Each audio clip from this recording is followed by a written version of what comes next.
Yo, what's up, y'all? It's MMA Analyst. Here to do my review for UFC 109. A lot of ows and a lot of wows, a lot of O's, a lot of no's, a couple of yo's. But by the way, when I said I'd have the video ready for my next video, obviously you didn't think I meant this video because it's only been like 24 hours, y'all, maybe less. I need like a week to really just knuckle down and see what's going on. But anyways, back to the 109. I don't know where to start, y'all. But a lot of people like the good news first. You know what I mean? Maybe the bad news first. But let's start it off with a little story, or maybe just thinking back. Thinking back to when you were a kid, or maybe even now. You've got that next door neighbor. He's 60, 67, 65 years old, maybe 70. Most of the time he's white. And he's mowing his lawn. It's the winter. It's the summertime. It's hot out, and he's an old man. But back in the day, like he was working on on the line, or he was working on the railway or something.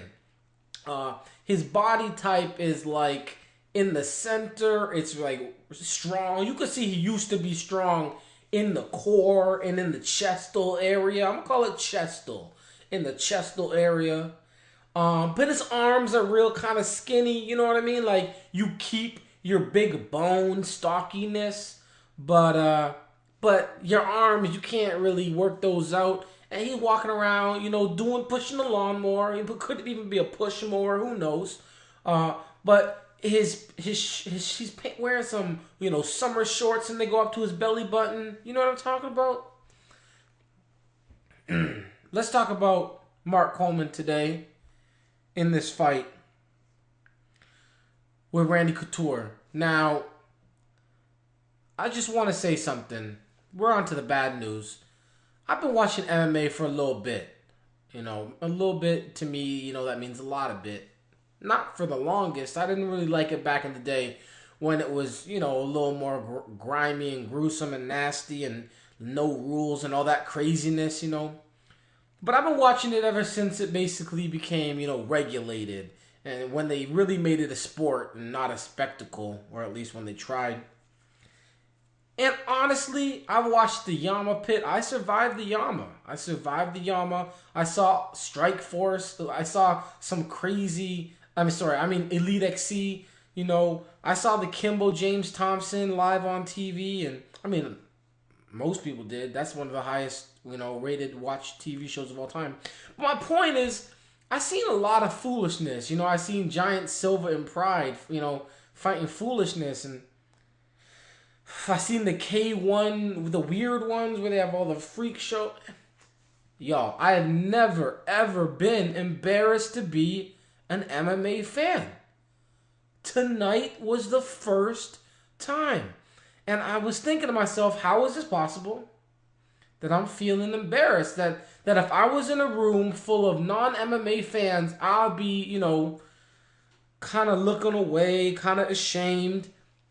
And I realized, when Kimbo fought James Thompson, Kimbo was no champ. Everybody knew he's a guy off the street doing MMA.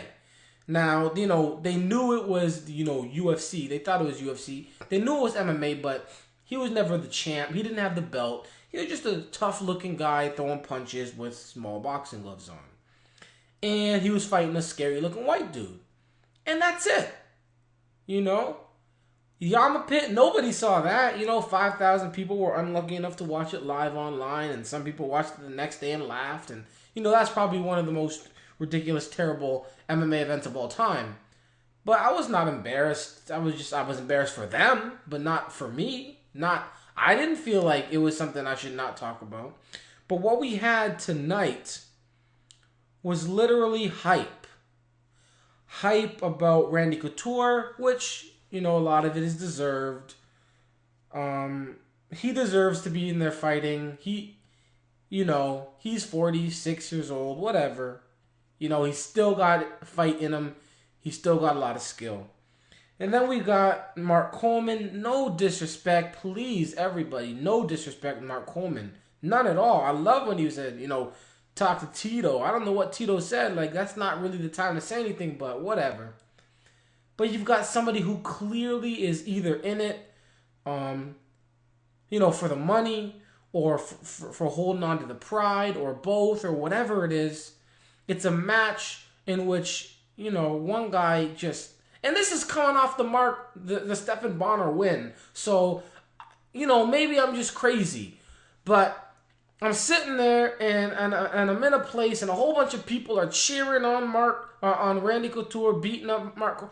Mark Coleman's got no defense for it. He's out there getting slaughtered. And they're both old. It's different when one of them's old and one of them is young. You know what I mean? There's no old-timer league in football. There's no 45-year-olds in football, playing against each other with the helmets off so you can really see how old they may be. It was the UFC, which is the biggest one in North America, the biggest one in the world. What everybody knows, most people call it UFC. Oh, you fight UFC. I'm like, nah, man, I don't even do MMA. I just do jiu-jitsu. Or what's that? But anyways, it's the biggest thing. And I know that a lot of stuff happened in order for this card to be so broke down. But it's the biggest. It's the biggest one. And I'm watching a 46-year-old guy and a 45-year-old guy fight slow. And, it's a title contender match. Hype about, Randy being one of the best 205ers in the world. Like, that ain't true. It's just simply not true. And it's just crazy. And, this wasn't supposed to be a rant, but I just couldn't believe what I was watching, man. I was rooting for, just something respectable to happen in the cage. I couldn't sit there and clap for Randy, good job, dog, you beat him down. And again, maybe a little hypocritical, I did root my ass off for Shogun, but even in that fight, I wasn't really cheering because I saw Shogun look terrible. Coleman looked terrible.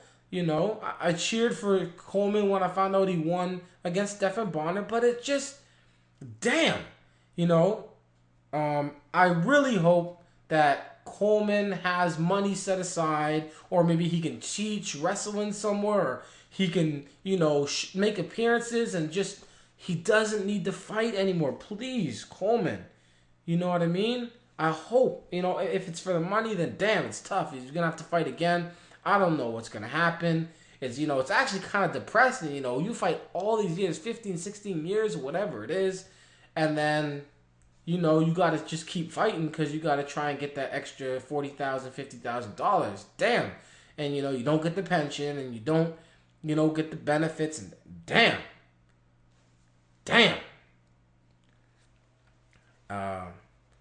And then to follow it up,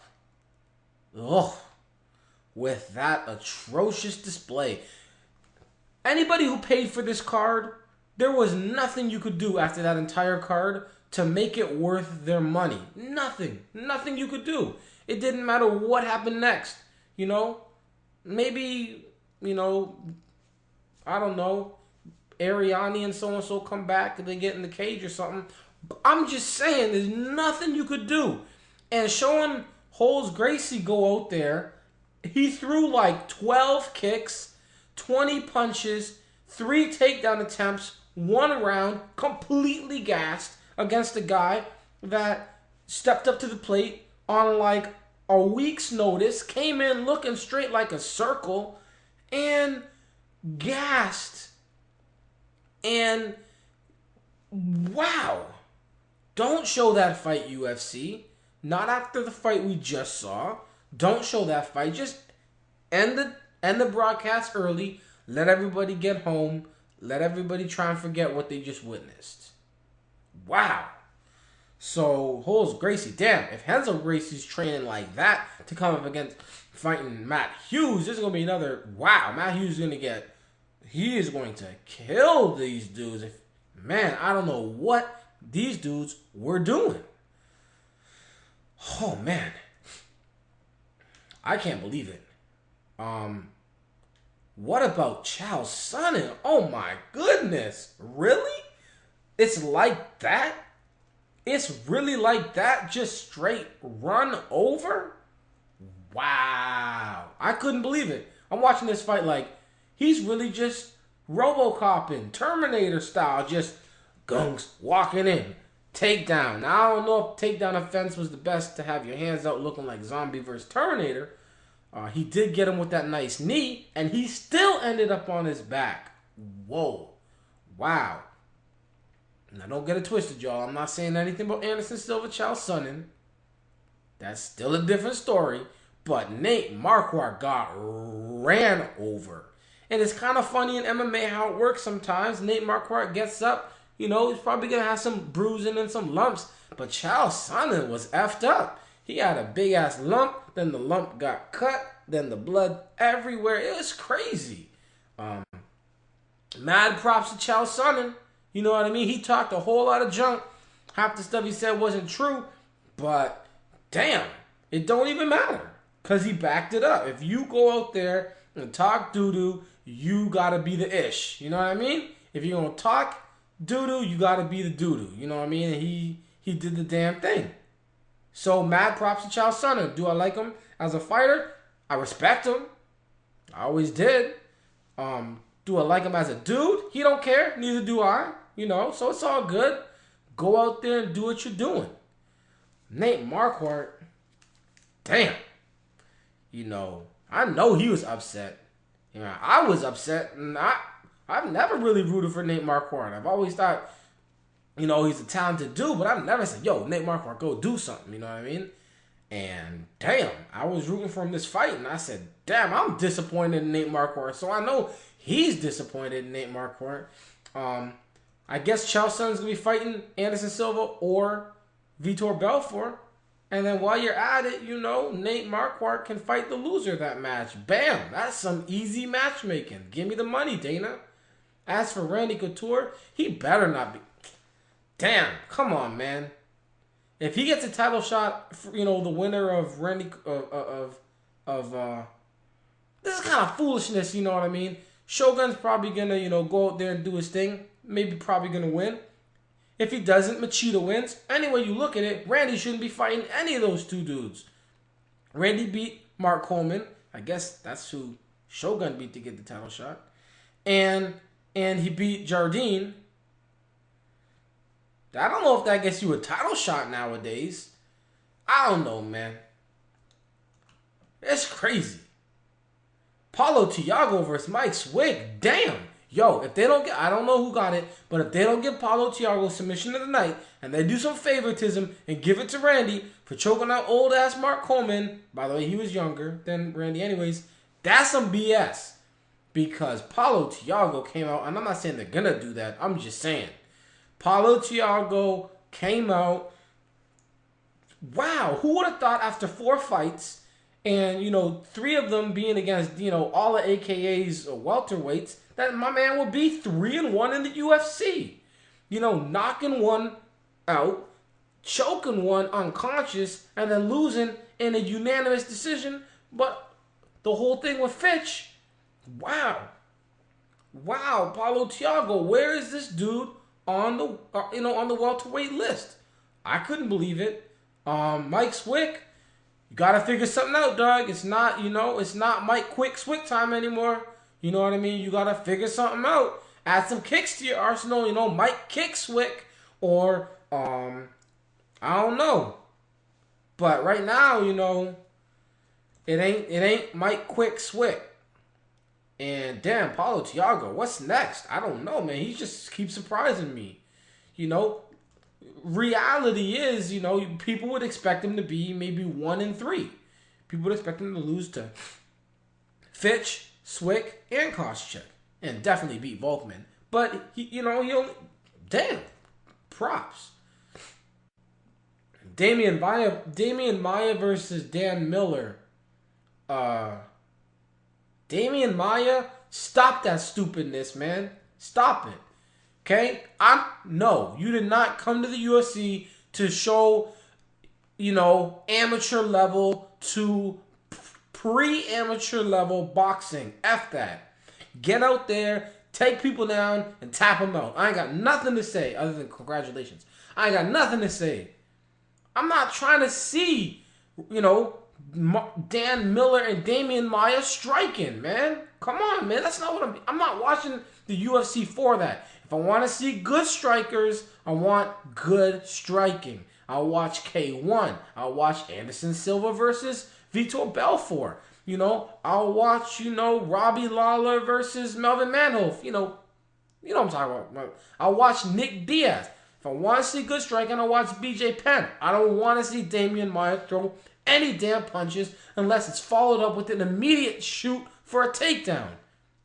Damn, that was frustrating as hell. Got the win, congratulations. But damn, you know what I mean? You came out, got knocked out by Nate Marquardt. Props to not being shell-shocked and, being afraid to ever throw a punch again. I don't want to see your stand-up improve unless it is stand-up for the purpose of takedowns, for the purpose of tapping that ass. As for Dan Miller, tough fight. Definitely, he said he wasn't afraid of the ground game. We knew that wasn't true. But tough fight. But man, we looking at Dan Miller versus Damian Maia, terrible fight. We looking at Paulo Thiago versus Mike Swick, nice ending. Chael Sonnen versus Nate Marquardt, whoa. Chael Sonnen, really? I mean, we knew he was good, but really?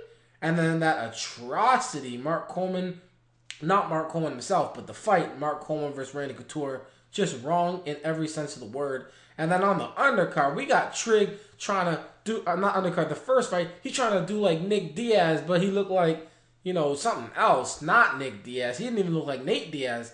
He didn't look like, anybody named Diaz or Nate or Nick. He looked like terrible. And he was throwing these really weak punches that were bound to get overhand righted over. He backing straight up, and Nick Diaz, when he does all that little pitter patter, he's actually walking you down, and you're backing up, and he's actually gauging the distance with that fist, and he just kind of going, no, dog, don't do it. And finally, it was bound to happen. Bow, knocked the F out. Don't get upset with Trigg. He was out cold, unconscious, didn't see the punch come. Basically, he probably saw him standing, and then the next thing he saw, he was on his back trying to fight to keep the dude off. He didn't realize that he was near death. Referee could have left it. Frank Trigg could have been killed if Serra was that kind of dude that would just keep pounding on him. So good win for Matt Serra. UFC, come on. Y'all got to figure something out. I'm going to do a trending video soon. Trending in what direction? Where are we headed? Fix that up now. All right? Certain people got to go. We saw Mac Danzig versus Justin Bolsholt. Okay, good fight, sure. Danzig gets the win. I think I picked him. Congratulations, you're not out of the UFC, Justin. Back to Alaska. It is what it is. Everybody can't be in the UFC. I mean, seems like right now everybody can, but whatever. Melvin Guillard, damn, I think, isn't this like the second time in like 3 fights where he got a win where maybe he shouldn't have got a win? Anyways, Melvin Guillard gets the win over Hani Torres. Damn. Torres won that fight, but it is what it is. It is what it is. I don't know if it's totally, it's not like it was a robbery, but I definitely think that, Torres won the fight. But, by the way, if the UFC judges were consistently judging this way, where getting the takedown and not doing stuff from the top doesn't get you the win, I'm cool with it. But if they only do it every now and then, and one guy lays on a dude and loses, and the other guy lays on a dude and wins, I don't like that. Just make it clear. If I take a dude down and lay on him and don't do much, what do I get for it? That's what I want to know. All right. What else happened? Felipe Nova versus Robert Emerson. Didn't see the fight, but I guess Emerson won the fight, unanimous decision. Damn, who would have thought Felipe Nova wasn't the next Anderson Silva? Wow, what a surprise. Do you think it might have just been early Dano hype? Brian Stan versus Phil Davis. Wow. I'm definitely not homo or anything like that. But I could not stop looking at Phil Davis's thighs, man. This dude's thighs were monstrous. They were... You know what? I should edit that out of the video. Dude had some nice takedowns. Powerful. I just want to stand up to get better. I don't want him I know the UFC likes to match up like guys. I don't want him anywhere near John Jones for a long time. Just let him grow. Let him grow. You know, maybe give him Matt Hamill and tell him to finish the job. But, you know, good fight for Phil Davis. Brian Stan, peace out. Tim Hagg versus Chris Tursher. I guess Tim Hagg should have won this fight, and they gave it to Chris Tursher. But I think everybody was booing. Joe Rogan supposedly was even sitting there like stunned. And then, again, we know what happened with Holmes Gracie and Joey Beltran. Yo. Damn. I don't want to see this again, y'all. UFC, Joe. Not Joe Rogan. Joe Silva, Dana White. I don't want to see this again, all right? That's not acceptable. It's unacceptable. It's, you know, the acceptability level is at 0. Unacceptable. Especially charging people money for this. What? People pay for this? I was lucky enough to go to a place that was showing it with lots of buddies and hanging out. Thank God. People paying for it, and you're going to try and push during this card, WEC, and tell people to pay for that? People don't even know that WEC is owned by Zuffa. They don't even know. They're like, hey, when you go into the UFC, it's like, yo, I weigh 135 pounds. Nobody in the UFC weighs that much because they don't have that weight class. But people don't know this. Unfortunately, even though there's some good fights, some top matches, this card is going to fail massively with pay-per-view. And maybe after that, Dana will, you know, join the WEC with the UFC. Who knows? But they'll definitely just go back to free shows. You got to own versus or something, because these guys are going to lose the money on the WEC. I don't know if they're losing it already, but yo, you can't charge for WEC right now, man. You can't do it. MMA, y'all. It's important. Peace.